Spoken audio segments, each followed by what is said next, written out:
There is a question, is the attitude of Islam to history. And in fact, what we find, the basic attitude is that all history is in fact an Islamic history. That means that all the major figures of history basically are Muslims. From Adam down to our own time.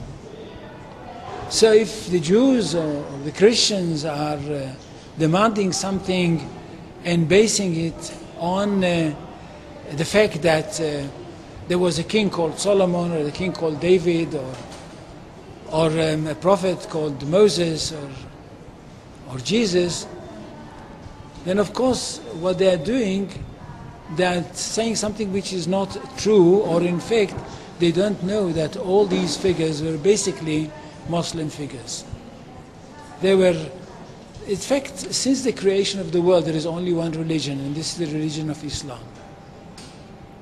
So if anybody says, look, there is a place which is connected with Solomon, and that's the place where the Temple of Solomon stood, a true Muslim would tell you, yes, absolutely right, but don't forget that Solomon was a Muslim. And David was a Muslim, and Abraham was a Muslim, and Isaac was a Muslim, and Jesus was a Muslim.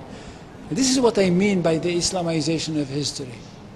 And you can understand that through Islamization of history, you've got Islamization of geography. Anywhere which was connected with these people, or with these prophets, which were all Muslims, becomes a Muslim territory.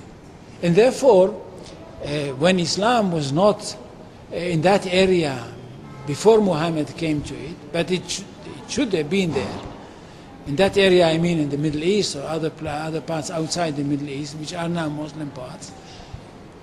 Any place like this had to be freed, not to be conquered, had to be liberated.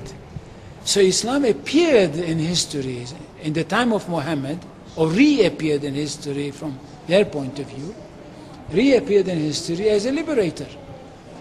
And therefore there is no Islamic occupation.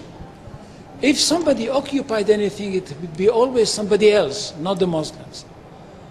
So there is no Islamic occupation, there is only Islamic liberation.